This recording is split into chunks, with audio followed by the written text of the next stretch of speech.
This is a video of having a crack at fixing the main oil leak that comes out of Perkins 408 engines, which is the one that appears at the back of the engine. As far as I can tell, and as far as most people say, it's the rear crankcase seal, which is a rope seal. I also think it comes out of the back of the sump or oil pan. First job is to get a jack underneath the engine because you do need to remove the bell housing in this process, and the rear mounts are attached to the bell housing. Put a jack under the sump pan, not too far back that it's actually positioned underneath the bell housing, because then you won't be able to get the bell housing off if it's resting on the jack.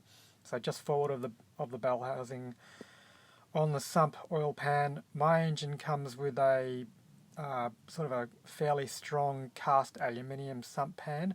I believe some of them come with a pressed steel one. I'm not sure how strong they are. The feasibility of putting a jack underneath that, you may have to support it with a nice big piece of wood, but I wouldn't want to say. Anyway, it works okay with the cast aluminium one. So the jack goes in with a piece of wood underneath it, and then the first thing you do, of course, is slide the shaft backwards. A lot easier when you're out of the water. We did ours back out of the water, and then the boat went back in and we pulled it up in the water. Separate, exciting adventure. Off comes the gearbox. That unbolts fairly well. All of this should unbolt very easily unless it's all rusty. But because it's an oily Perkins, rust doesn't live down there.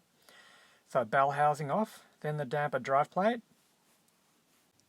Then off comes the flywheel. Now the flywheel I think weighs 18 kilos or 30 pounds roughly, don't quote me on that. It's something you can lift, but because it's in such an awkward spot, it can be very hard. The trick is to take one of the bolts off and get a stud or a bolt with the head cut off and screw that in at the top so that it can rest on that stud while you undo the rest of them, and then you can slide it off.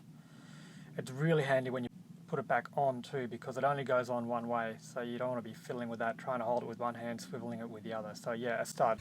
So here's the drive plate. It's a tiny, tiny little thing. And it's amazing to think that all of the power of the engine goes through that drive plate, which is attached with these little bolts. Now these springs are all loose, and apparently that means that this drive plate is rubbish.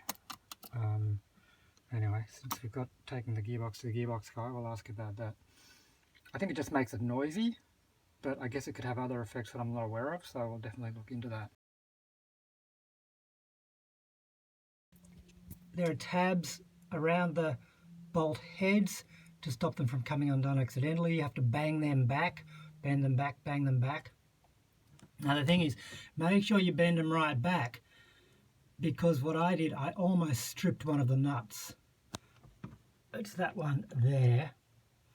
If you don't push the tabs right back, you won't be able to get the socket right on, and you'll almost do what I did, which would have been a disaster, because then I would have had a stripped bolt on the flywheel. Here we can see the offending crankshaft with the 5 bolts in it, 5 holes in it. The blue thing is the crank seal housing. That's in 2 parts. You can undo this now, but you can't get it off because of that big backing plate that is around the whole thing. So you have to take the backing plate off first. That just unbolts fairly easily. This is the face that the crankshaft seal rests on.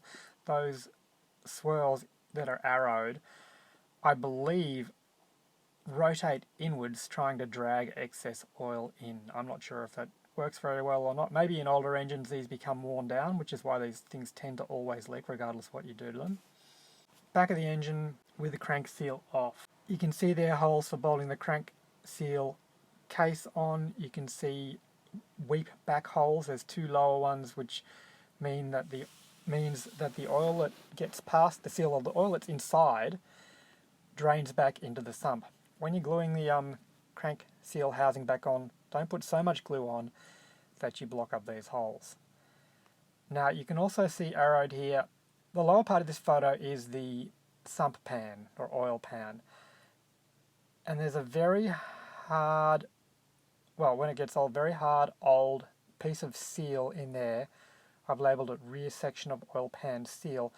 That I think is as much of a problem as anything else, because that dries out and oil leaks past it. So when you put the crank seal back on, make sure you seal it up well enough to compensate for that bit of crappy shrunken seal. Of course, the alternative is to replace the sump seal by removing the oil sump pan, but that's a separate job, and that is often not possible depending on where your engine is. It's an engine out sort of job sometimes. The back of the crankshaft where the seal is going to go on, I've cleaned it up, scraped off the old gasket. So I pushed it into the groove as it's supposed to go, and then you have to trim these ends and leave 1 millimeter protruding. Okay, we'll see how that goes. This is the crank seal housing glued in place. Clean it up as much as possible, clean off the surfaces with a razor blade, whatever. Okay, then you put it all back together. After all this work, it was a lot better.